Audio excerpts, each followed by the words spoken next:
A mansão permanecia em silêncio sepulcral, interrompido apenas pelo som distante de máquinas médicas que ecoavam pelo corredor do segundo andar. Helena, a filha de apenas 6 anos do empresário Ricardo Almeida, jazia na cama com lençóis brancos imaculados, sua respiração fraca e irregular. Os médicos haviam sido claros. Restavam talvez 3, no máximo 5 dias. A leucemia agressiva, que devastava seu pequeno corpo, não respondia mais a tratamento algum. Ricardo passava horas trancado em seu escritório, incapaz de encarar a realidade que se aproximava. Sua esposa, Mariana, vivia sedada por antidepressivos, transitando pela casa como um fantasma elegante que se recusava a entrar no quarto da filha. A dor era grande demais, a impotência insuportável. Todo o dinheiro do mundo, todas as conexões, todos os melhores especialistas convocados de 3 continentes não haviam conseguido reverter o inevitável. A babá Clara havia chegado apenas 2 semanas antes, contratada por uma agência especializada em cuidados paliativos infantis. Aos 42 anos, ela trazia no olhar uma serenidade que contrastava com o desespero que permeava aquela casa. Não era sua primeira vez acompanhando uma criança em seus últimos dias, mas algo em Helena a tocava de forma diferente. Talvez fosse o jeito como a menina ainda tentava sorrir quando acordava, ou como seus olhos castanhos buscavam esperança onde todos já haviam desistido de procurar. Clara observava cada detalhe. Notava como a equipe médica domiciliar se movia com eficiência mecânica, administrando medicamentos, checando sinais vitais, mas sem realmente ver a criança por trás dos números nos monitores. Notava como os pais evitavam passar mais que alguns minutos no quarto, como se a proximidade tornasse a despedida ainda mais dolorosa.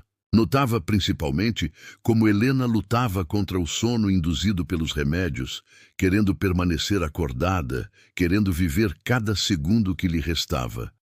A rotina na mansão seguia um padrão previsível e sombrio. Pela manhã, a equipe médica realizava os procedimentos necessários. Helena recebia injeções, tinha seu sangue coletado para exames que já não faziam diferença, engolia comprimidos que apenas amenizavam a dor. Ricardo aparecia por volta das 10 horas. Ficava de pé ao lado da cama por exatos 15 minutos. Tocava levemente a mão da filha e saía. Mariana não entrava no quarto há 3 dias. Clara permanecia. Sentava-se na poltrona ao lado da cama, segurava a mão pequena e frágil de Helena, conversava baixinho sobre coisas simples. Contava histórias de quando era criança, descrevia o jardim lá fora que Helena não tinha mais forças para visitar. Falava sobre pássaros e flores. A menina ouvia com os olhos semicerrados, um sorriso fraco nos lábios pálidos. No 3º dia, após sua chegada, Clara começou a notar padrões estranhos. Helena piorava significativamente após as refeições preparadas pela cozinha da casa. A equipe médica atribuía isso à progressão natural da doença, mas algo incomodava a babá. Ela observava como a menina reagia diferentemente aos alimentos. Alguns provocavam náuseas imediatas, outros causavam tremores, alguns faziam suas pupilas dilatarem de forma anormal. A babá passou a documentar mentalmente cada reação. Começou a prestar atenção nos horários das medicações, nas dosagens, nos procedimentos. Tinha décadas de experiência em cuidados paliativos. Havia acompanhado inúmeras crianças terminais. E algo ali não se encaixava no padrão esperado de deterioração causada por leucemia avançada. Na noite do 5º dia, enquanto todos dormiam, Clara permaneceu acordada, observando Helena. A menina teve convulsões leves por 3 vezes durante a madrugada, sempre aproximadamente 2 horas após receber determinada medicação intravenosa. A babá checou discretamente o frasco. O rótulo indicava um sedativo comum, mas a reação de Helena não correspondia aos efeitos esperados daquela substância. Clara começou a investigar por conta própria. Vasculhou os registros médicos deixados no quarto, anotou os nomes de todos os medicamentos administrados, pesquisou interações medicamentosas em seu tablet durante as horas silenciosas da madrugada. Descobriu inconsistências, dosagens que pareciam excessivas para uma criança daquele peso, combinações de drogas que não faziam sentido para o tratamento paliativo de leucemia. O relógio marcava 3 da manhã quando Clara tomou uma decisão que mudaria tudo. Ela pegou seu celular e fotografou todos os frascos de medicação, todos os registros, todas as prescrições. Guardou as imagens em uma pasta criptografada. Depois, com cuidado extremo, coletou uma pequena amostra de cada medicamento em seringas esterilizadas que encontrou no kit de primeiros socorros e as escondeu em sua bolsa. Pela manhã, a equipe médica chegou como sempre. Clara observou cada movimento com atenção redobrada. Notou como o enfermeiro principal, um homem de 50 anos chamado Teodoro, preparava as medicações sem conferir adequadamente os rótulos, como se seguisse uma rotina automática e já decorada. Notou como ele aplicava as injeções com pressa, ansioso para terminar e partir. Mais tarde, quando Ricardo fez sua visita diária de 15 minutos, Clara o observou atentamente. Viu um pai destroçado, sim, mas também viu um homem que se afastava de forma quase aliviada quando o tempo acabava. Viu um empresário que parecia estar esperando o inevitável para poder finalmente seguir em frente. Isso a perturbou profundamente. Mariana continuava invisível. Clara soube, pela governanta, que a esposa do milionário passava os dias na ala oposta da mansão, recebendo visitas de uma psicóloga particular 3 vezes por semana, mantendo-se sedada o suficiente para não sentir, mas consciente o suficiente para sobreviver. À tarde do 6º dia, Helena teve um momento de lucidez incomum. Seus olhos se abriram completamente e ela apertou a mão de Clara com uma força surpreendente. A menina não disse nada, mas seu olhar transmitia uma mensagem clara. Ajude-me. Clara sentiu um aperto no peito. Aquela criança não estava simplesmente morrendo de leucemia. Algo mais estava acontecendo. A babá sabia que tinha pouco tempo. Se suas suspeitas estivessem corretas, Helena realmente tinha dias de vida, mas não pela doença. Alguém estava acelerando o processo. Alguém dentro daquela casa queria que a menina morresse e estava usando a leucemia como camuflagem perfeita para um crime que passaria despercebido por todos. Clara tomou a decisão mais arriscada de sua vida naquela noite. Esperou até que todos estivessem dormindo, desmontou cuidadosamente o acesso intravenoso de Helena e o substituiu por soro fisiológico puro que trouxe escondido em sua bolsa. Interrompeu a administração dos medicamentos suspeitos. Sabia que tinha no máximo 24 horas antes que alguém percebesse a mudança.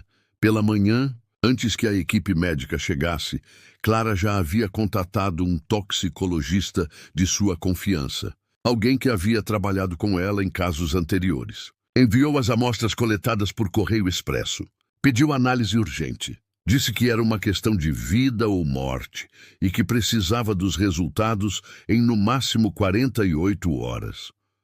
Helena passou aquele dia inteiro dormindo, mas sua respiração estava diferente. Mais forte, mais regular. A palidez extrema começou a dar lugar a um tom levemente mais rosado nas bochechas. Clara observava cada mudança com o coração acelerado, confirmando suas suspeitas mais terríveis. Quando Teodoro chegou para a rotina da tarde, encontrou Clara reorganizando os medicamentos. A babá inventou uma desculpa qualquer sobre organização, mas viu o flash de irritação nos olhos do enfermeiro.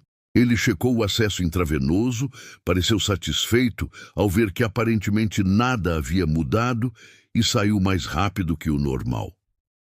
Clara sabia que havia cruzado uma linha perigosa. Se estivesse errada, poderia estar encurtando os últimos dias de Helena ao interromper medicamentos paliativos legítimos. Mas se estivesse certa, havia acabado de salvar a vida de uma criança. O problema era que agora precisava provar sua teoria antes que o verdadeiro responsável percebesse a interferência e tomasse medidas mais drásticas. A noite caiu sobre a mansão com um peso diferente. Clara não dormiu. Permaneceu sentada ao lado de Helena, ouvindo cada som da casa enorme e silenciosa. Cada rangido de porta, cada passo distante, cada murmúrio do vento contra as janelas, parecia carregar uma ameaça. Ela havia iniciado algo que não poderia interromper. E pela primeira vez, em 2 semanas, Clara viu Helena abrir os olhos completamente e sussurrar uma palavra que ecoaria como um trovão naquele quarto silencioso. Obrigada. O amanhecer trouxe uma urgência renovada. Clara sabia que tinha iniciado uma corrida contra o tempo e contra inimigos ainda não identificados. Helena havia passado a noite inteira sem os medicamentos suspeitos, e a melhora, ainda que sutil, era inegável. A menina conseguiu beber água sozinha pela manhã, algo que não fazia há dias. Seus olhos mantinham um brilho de consciência que havia estado ausente desde a chegada de Clara.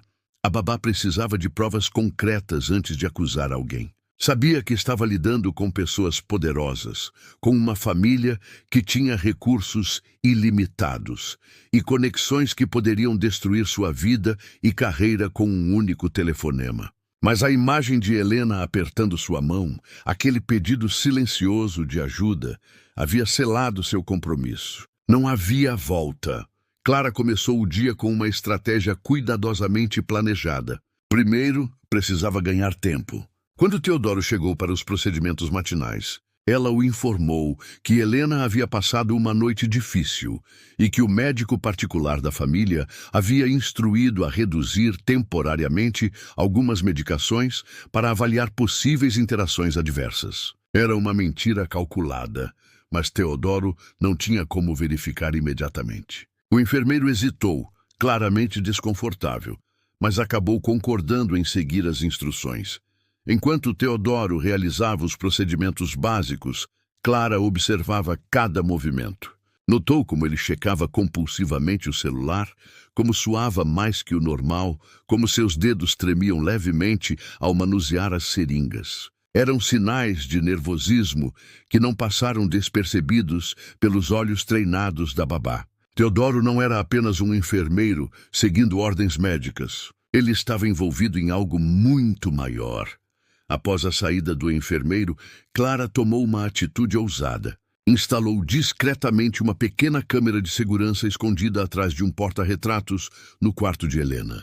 Era um dispositivo minúsculo que havia comprado anos atrás para monitorar uma criança com crises epiléticas noturnas. Agora, serviria para capturar qualquer atividade suspeita quando ela não estivesse presente. A melhora de Helena continuava. Por volta das 10 horas, a menina conseguiu sentar na cama com ajuda. Seus olhos estavam mais focados, sua voz mais forte. Clara alimentou-a com caldo caseiro, que havia preparado pessoalmente na cozinha, evitando qualquer alimento vindo da equipe doméstica regular. Cada colherada era um pequeno milagre, uma confirmação crescente de que a doença não era a única coisa atacando aquela criança. Ricardo fez sua visita diária e ficou visivelmente surpreso ao encontrar Helena acordada e alerta. A menina até esboçou um sorriso para o pai. O empresário permaneceu mais tempo que o habitual, quase 25 minutos, segurando a mão da filha e observando-a com uma expressão que misturava esperança e confusão. Quando saiu, Clara o seguiu até o corredor. A babá aproveitou a oportunidade para plantar uma semente de dúvida. Comentou casualmente que havia notado algumas reações incomuns de Helena a certas medicações e que talvez valesse a pena uma segunda opinião médica independente. Ricardo a ouviu com atenção, mas sua resposta foi evasiva. Mencionou que os melhores especialistas do país já haviam avaliado o caso, que não havia nada mais a fazer além de garantir o conforto da menina em seus últimos dias. Mas Clara viu algo em seus olhos, uma centelha de dúvida, uma rachadura na certeza absoluta. À tarde, Clara recebeu uma ligação do toxicologista. As análises preliminares haviam detectado algo alarmante. 3 das 5 amostras continham substâncias não listadas nos rótulos. Uma delas apresentava níveis de arsênico suficientes para causar envenenamento crônico. Outra continha um anticoagulante em concentração letal para uma criança daquele peso. A terceira havia sido adulterada com um composto que suprimia a função da medula óssea, simulando perfeitamente a progressão de leucemia avançada.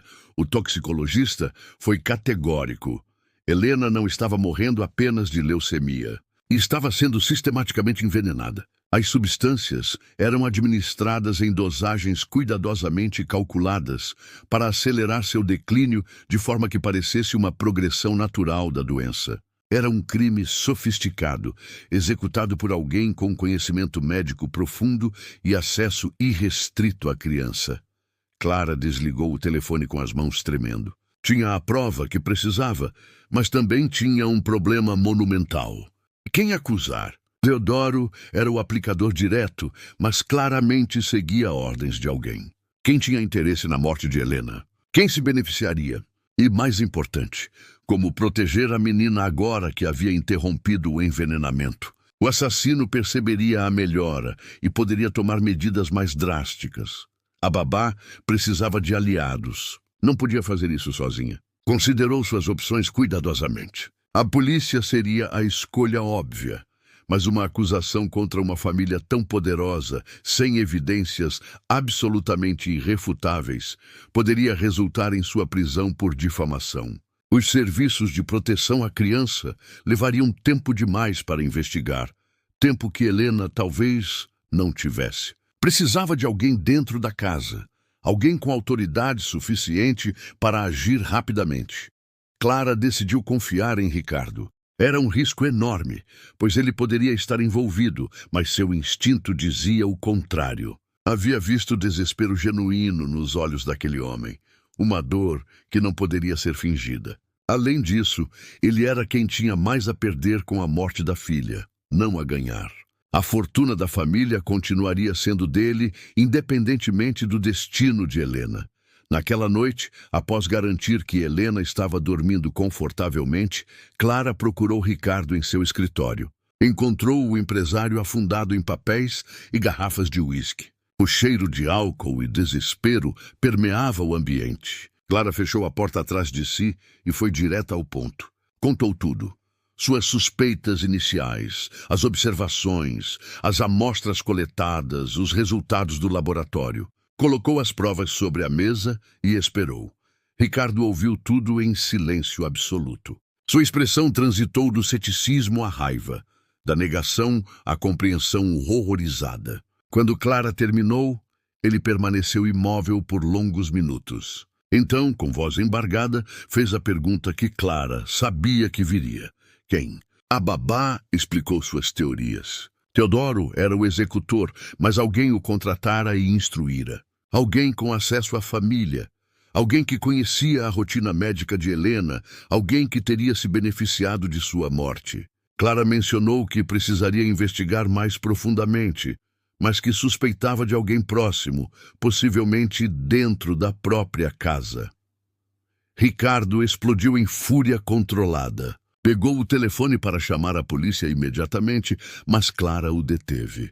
Explicou que precisavam de mais evidências, que precisavam identificar o mandante antes de agir, ou o verdadeiro culpado poderia escapar enquanto Teodoro carregava toda a culpa. O empresário concordou relutantemente, mas insistiu em demitir o enfermeiro imediatamente e contratar segurança privada para proteger Helena. Clara concordou, mas com uma condição. Eles precisavam fazer tudo parecer normal por mais 24 horas. Se demitissem Teodoro abruptamente, o mandante seria alertado e poderia fugir ou destruir evidências. Em vez disso, deveriam montar uma armadilha. Permitir que Teodoro viesse no dia seguinte, mas desta vez com a casa monitorada por câmeras ocultas e seguranças disfarçados. Capturar o enfermeiro no ato e, mais importante, rastrear suas comunicações para identificar quem o havia contratado. Ricardo aceitou o plano. Naquela mesma noite, uma equipe de segurança privada invadiu discretamente a mansão. Câmeras foram instaladas em todos os corredores, dispositivos de escuta em todos os telefones, rastreadores GPS nos carros de todos os funcionários. A casa transformou-se em uma teia de vigilância invisível. Clara retornou ao quarto de Helena e encontrou a menina acordada, olhando pela janela para as estrelas. A babá sentou-se ao lado da cama e, pela primeira vez, falou abertamente com a criança. Explicou, em termos que uma menina de 6 anos pudesse entender, que ela não estava morrendo da doença, mas que alguém havia feito coisas ruins com seus remédios. Prometeu que tudo ficaria bem, que seu pai estava cuidando de tudo, que ela estava segura agora. Helena ouviu com olhos arregalados e então fez uma pergunta que congelou o sangue de Clara. Ela perguntou se a pessoa má era sua mãe. A babá não soube o que responder. A pergunta de Helena havia tocado em uma possibilidade que ela havia considerado, mas relutava em aceitar. Mariana, a mãe ausente, sedada e deprimida. Ou seria tudo uma atuação? Clara prometeu a Helena que descobriria a verdade, não importasse o que custasse. O relógio marcava meia-noite quando Clara finalmente se permitiu descansar. Mas o sono não veio. Sua mente girava compulsivamente, analisando cada pessoa na mansão, cada possível motivação, cada detalhe que poderia ter perdido. Pela manhã, a armadilha estaria pronta, e alguém naquela casa descobriria que havia subestimado gravemente uma babá determinada a salvar uma vida. A manhã chegou carregada de tensão invisível. Clara havia dormido apenas 2 horas, mas estava completamente alerta. Preparou-se mentalmente para o dia que determinaria o destino de Helena e revelaria a identidade de um assassino. A casa parecia normal na superfície, mas Clara sabia que cada cômodo agora escondia câmeras, cada telefone estava grampeado, cada movimento seria documentado. Helena amanheceu ainda melhor. Conseguiu comer um pequeno pedaço de torrada e chegou a sorrir genuinamente pela primeira vez em semanas. Clara tomava cuidado extremo com cada alimento, cada líquido que chegava perto da menina. Havia trazido água mineral lacrada de fora da casa. Preparava pessoalmente cada refeição com ingredientes que ela mesma comprava no mercado.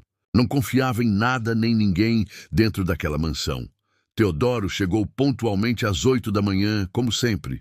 Clara o observou através da câmera escondida enquanto ele atravessava o corredor.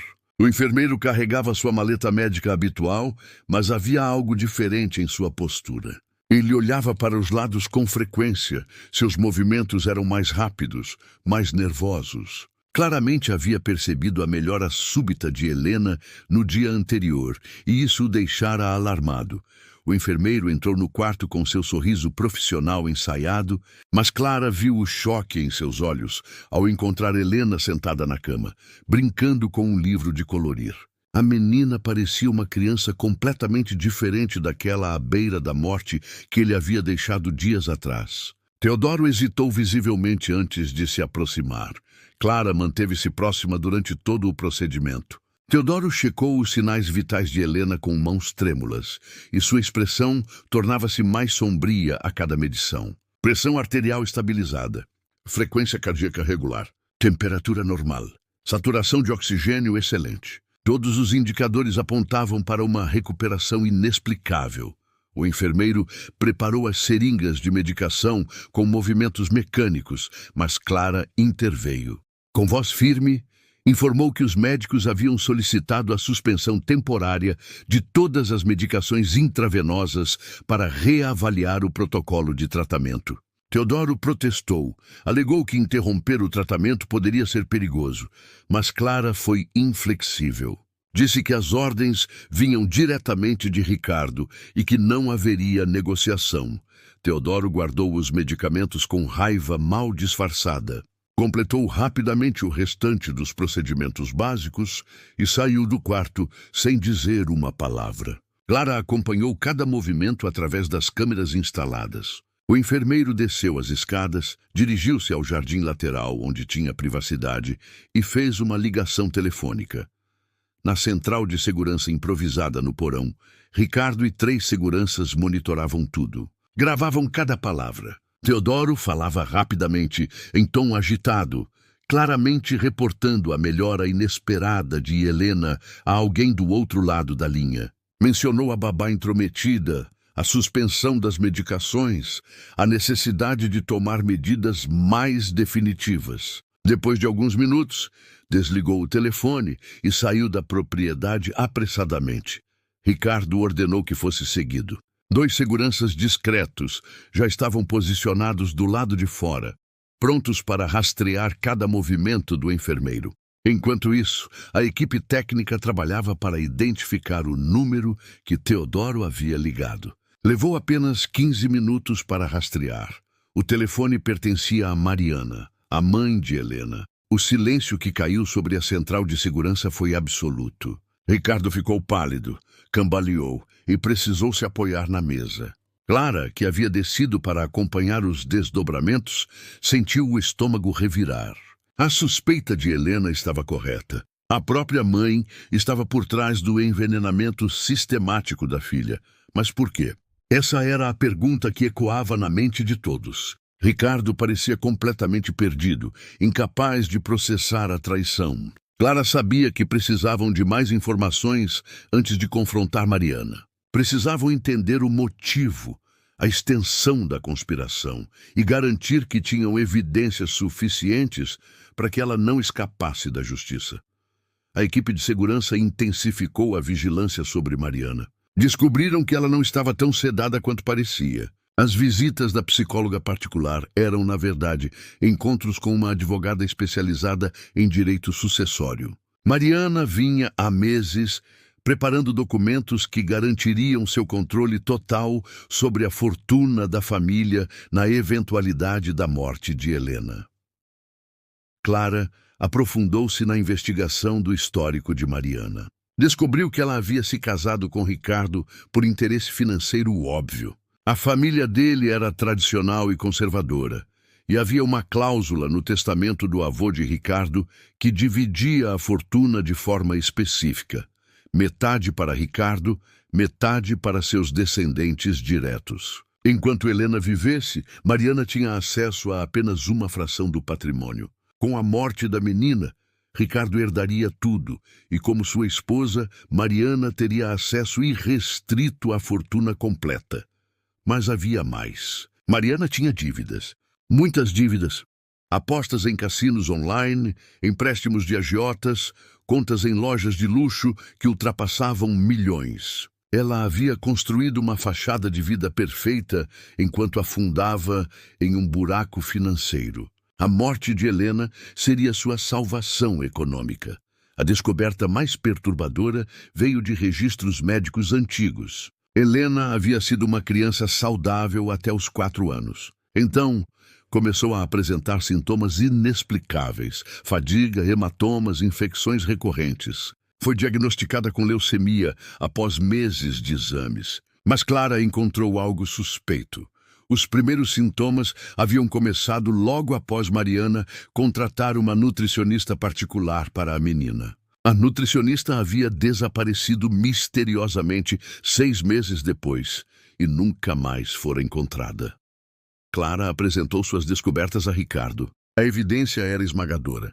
Mariana havia começado a envenenar Helena anos atrás, com doses pequenas e calculadas de substâncias que comprometiam o sistema imunológico. Quando a leucemia foi diagnosticada, ela intensificou o envenenamento através de Teodoro, usando a doença como camuflagem perfeita. Era um plano de anos, meticulosamente executado, friamente calculado. Ricardo quis confrontar a esposa imediatamente, mas Clara o convenceu a esperar. Precisavam capturar Mariana e Teodoro juntos, com provas irrefutáveis. Montaram um plano. Fariam Mariana acreditar que Helena havia piorado drasticamente durante a noite, que estava à beira da morte, que seria questão de horas. A isca perfeita para forçar uma ação definitiva. Clara retornou ao quarto de Helena e explicou à menina o que descobrira. Não havia forma gentil de revelar que a própria mãe havia tentado matá-la. Helena chorou silenciosamente, mas não pareceu surpresa. A criança havia sentido, em algum nível subconsciente, a frieza da mãe, a rejeição disfarçada de proteção, o desejo velado por sua ausência à tarde. Clara comunicou a toda a casa que Helena havia sofrido uma piora súbita. Chamou Teodoro urgentemente. O enfermeiro chegou em menos de 1 hora, claramente aliviado e ansioso. Trouxe consigo novas seringas, preparadas com doses que Clara suspeitava serem letais. Era a jogada final, o golpe de misericórdia. Mas desta vez, a casa inteira estava preparada. Câmeras capturavam cada ângulo. Microfones gravavam cada palavra. Seguranças disfarçados ocupavam posições estratégicas. E no andar de baixo, escondida em um closet, Mariana aguardava, acreditando que em poucos minutos seria finalmente livre da filha que se interpunha entre ela e uma fortuna. Teodoro entrou no quarto com suas seringas mortais. Clara bloqueou seu caminho, exigiu ver o conteúdo. O enfermeiro tentou empurrá-la, mas naquele momento, seguranças invadiram o quarto. Teodoro foi imobilizado instantaneamente. As seringas foram confiscadas. E no caos que se seguiu, Mariana, ouvindo a comoção, cometeu o erro fatal de subir as escadas e entrar no quarto para verificar pessoalmente se sua filha estava finalmente morta. A expressão em seu rosto ao ver Helena viva, cercada de seguranças, e seu marido segurando evidências de anos de envenenamento, foi de choque absoluto. Mariana tentou correr, mas foi detida. Tentou negar, mas as gravações eram irrefutáveis. Tentou negociar, mas Ricardo não quis ouvir uma única palavra. A polícia foi chamada. Teodoro e Mariana foram presos ali mesmo. As evidências eram esmagadoras. As amostras envenenadas, as gravações das conversas, os registros financeiros, o histórico médico manipulado. Não havia escapatória. Helena assistiu a tudo de sua cama, segurando a mão de Clara com força. A menina havia perdido a mãe, mas ganhado a vida. E essa troca, por mais dolorosa que fosse, era a única forma de garantir um futuro.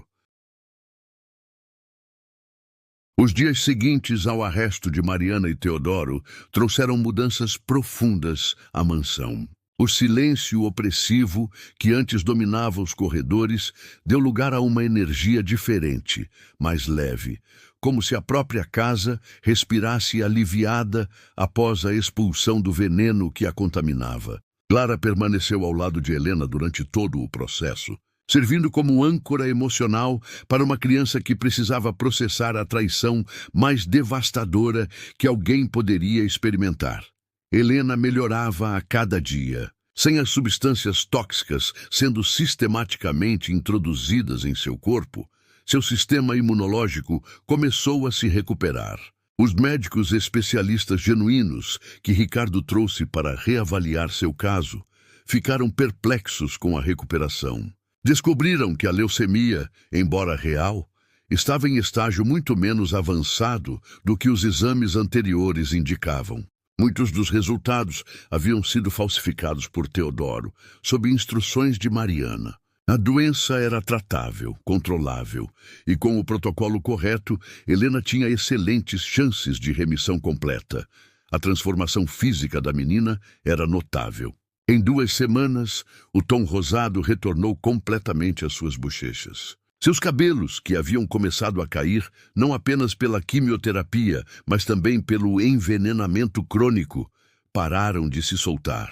Seu apetite voltou com força, e Clara preparava pessoalmente cada refeição, garantindo nutrição adequada para fortalecer o corpo frágil. Helena começou a ganhar peso, a rir novamente, a demonstrar curiosidade pelo mundo ao seu redor.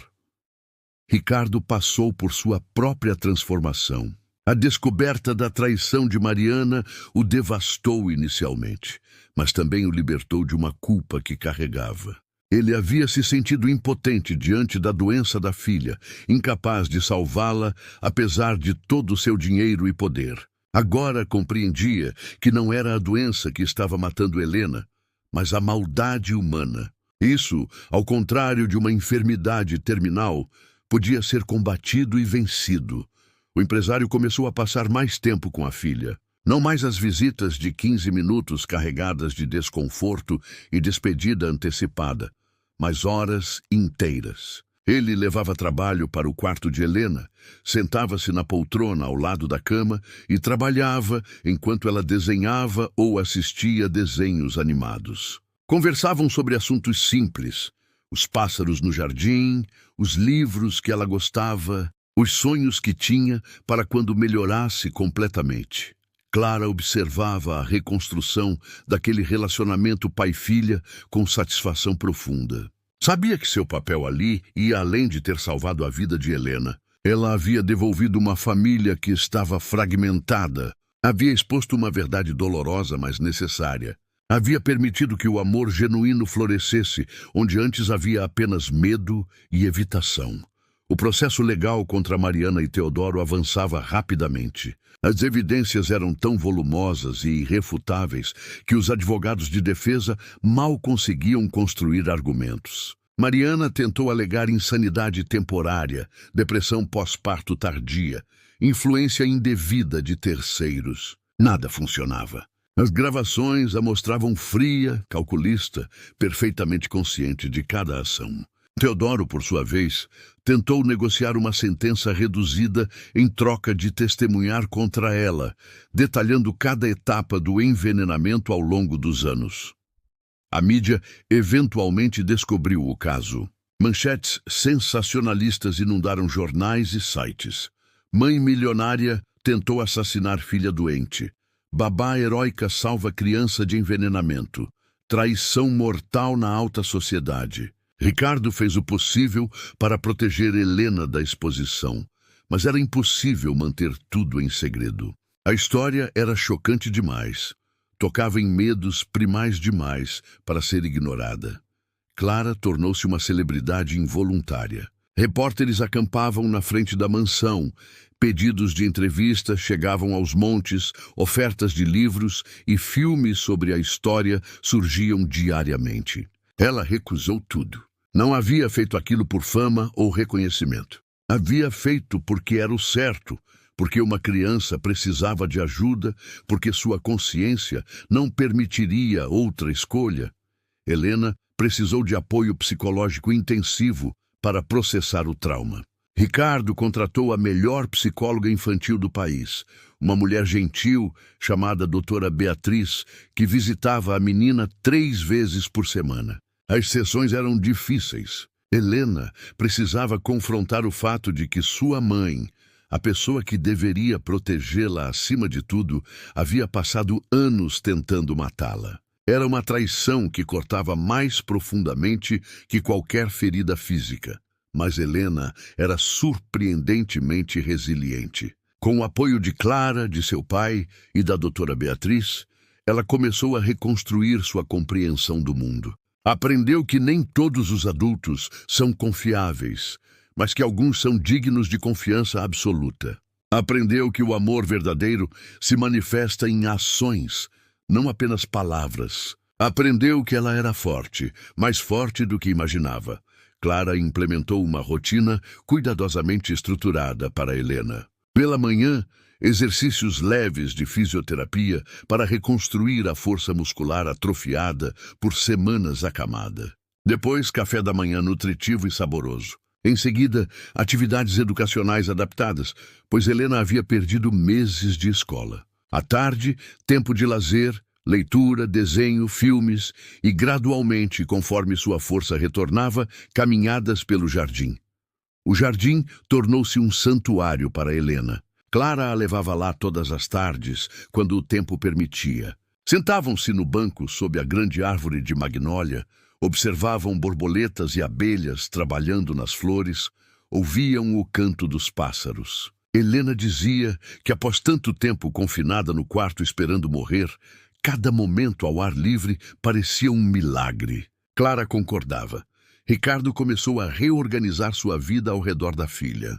Delegou mais responsabilidades no trabalho, reduziu viagens, estabeleceu limites claros entre vida profissional e pessoal. Descobriu que havia estado usando o trabalho como fuga da dor de ver a filha doente e que agora, com Helena melhorando, não queria perder mais um único momento da vida dela.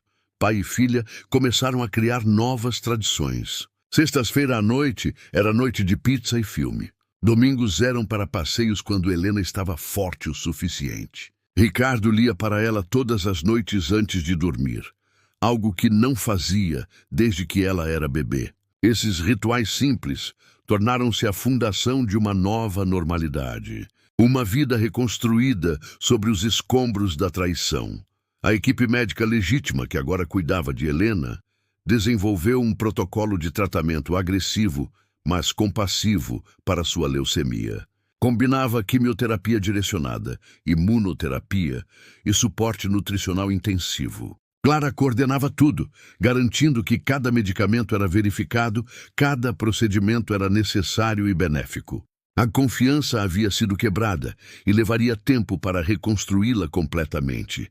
Mas a resposta de Helena ao tratamento real foi extraordinária. Após 2 meses, seus marcadores tumorais haviam caído dramaticamente. Após 4 meses, exames de medula óssea mostraram remissão significativa.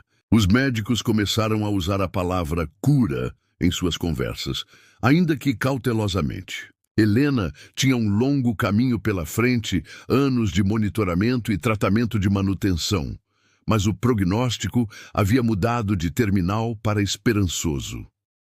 Clara testemunhou cada vitória pequena e grande. O primeiro dia que Helena desceu as escadas sozinha, a primeira vez que comeu uma refeição completa sem náusea. O dia em que seus exames de sangue voltaram completamente normais. O momento em que ela correu pelo jardim, perseguindo uma borboleta, rindo com alegria pura e despreocupada. Cada marco era uma confirmação de que ela havia tomado a decisão certa, que havia arriscado tudo por algo que valia infinitamente a pena. A sentença de Mariana finalmente chegou. 30 anos de prisão, sem possibilidade de liberdade condicional, por tentativa de homicídio qualificado, crueldade contra vulnerável, falsificação de documentos e conspiração. Teodoro recebeu 20 anos pelos mesmos crimes. A justiça havia sido feita, mas Clara sabia que para Helena nenhuma sentença seria suficiente para compensar a traição materna. Ricardo ofereceu a Clara um contrato permanente como governanta principal da casa, com salário generoso e autonomia completa. Mas mais importante que o dinheiro era a gratidão genuína em seus olhos cada vez que olhava para a babá. Clara havia salvado mais do que a vida de sua filha. Havia salvado a alma dele, dado-lhe uma segunda chance de ser o pai que deveria ter sido desde o início. Helena voltou à escola 6 meses após o início de sua recuperação. Foi um passo assustador, mas necessário. Clara a acompanhou no primeiro dia. Observou-a entrar na sala de aula com uma mochila nova e um sorriso nervoso. A menina havia mudado profundamente. Não era mais a criança inocente que fora antes. Carregava cicatrizes invisíveis que nunca desapareceriam completamente. Mas também carregava força, resiliência e uma apreciação pela vida que poucos adultos possuíam. As outras crianças a receberam com curiosidade misturada com compaixão. Todos haviam ouvido sobre a menina que quase morreu. Alguns a trataram como celebridade, outros com pena desconfortável. Mas Helena navegou por tudo com graça surpreendente. Fez amigos, concentrou-se nos estudos, reconstruiu uma vida que havia sido roubada dela. Clara observava de longe com orgulho maternal. Não era a mãe biológica de Helena, mas havia se tornado algo igualmente importante, a pessoa que a salvou, que acreditou nela quando todos haviam desistido, que lutou contra poderosos e venceu.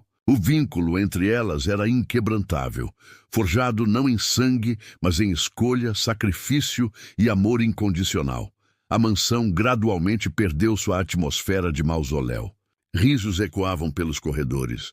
Música tocava nas salas. Janelas permaneciam abertas, deixando luz do sol inundar os cômodos que haviam estado